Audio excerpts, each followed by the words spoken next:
Parents ఏమనుకుంటారంటే మేము మా పిల్లలు చదివించుకుంటున్నాం, మా పిల్లలకి ఉద్యోగం వస్తుంది, సెటిల్ అయిపోతారు, ఇవన్నీ అనుకుంటాం.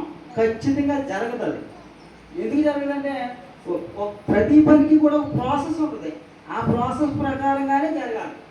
లేదంటే మనం అనుకున్న ఫలితాలు దానికి కావాల్సిన టేస్ట్ వస్తాయి, అనుకున్నట్టుగా ఉంటే ఏ ఇష్టం వచ్చినట్టు ఉంటే రాదు కదా. అలాగే మన పిల్లలు కూడా 5వ తరగతి వరకు వచ్చి ఉంటారు. మా పిల్లలు అయితే కనుక లాస్ట్ ఇయర్ మా అబ్బాయికి వచ్చి 6th వెళ్ళిపోయాడు. పాప వచ్చి ఇప్పుడు 5వ తరగతి కంప్లీట్ చేసుకొని 6th వెళ్ళిపోతుంది.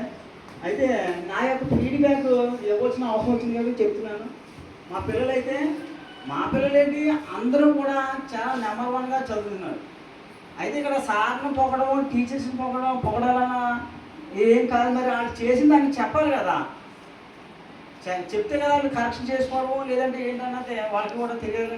అయితే మా పిల్లలు ఏంటి తర్వాత రీసెంట్గా మనకి లాస్ట్ మంత్ ఫిబ్రవరి 25ని ఒక సమావేశం నిర్వహించడం జరిగింది.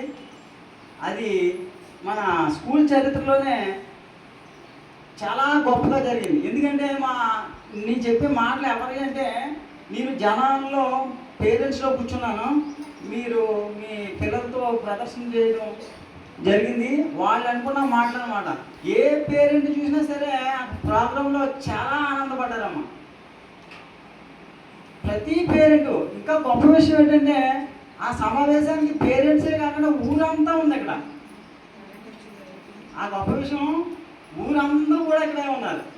ఒక పేరెంటే ఉంటాడు ఎక్కడైనా సరే, కానీ మా ఊరంతా ఇక్కడ తీసుకొచ్చి గొప్ప కార్యక్రమం నిర్వహించి మీరు కష్టపడ్డ మీ పిల్లలతో, మా పిల్లలు మీ స్టూడెంట్స్ ద్వారా ఏం నేర్చుకున్నది అక్కడ ప్రదర్శించుకుంటే ఆ పేరెంట్స్, గ్రామస్తులు, యువకులు అందరూ కూడా ప్రశంసిస్తుంటే కనుక అవన్నీ కూడా నేను డైరెక్ట్గా విన్నాను.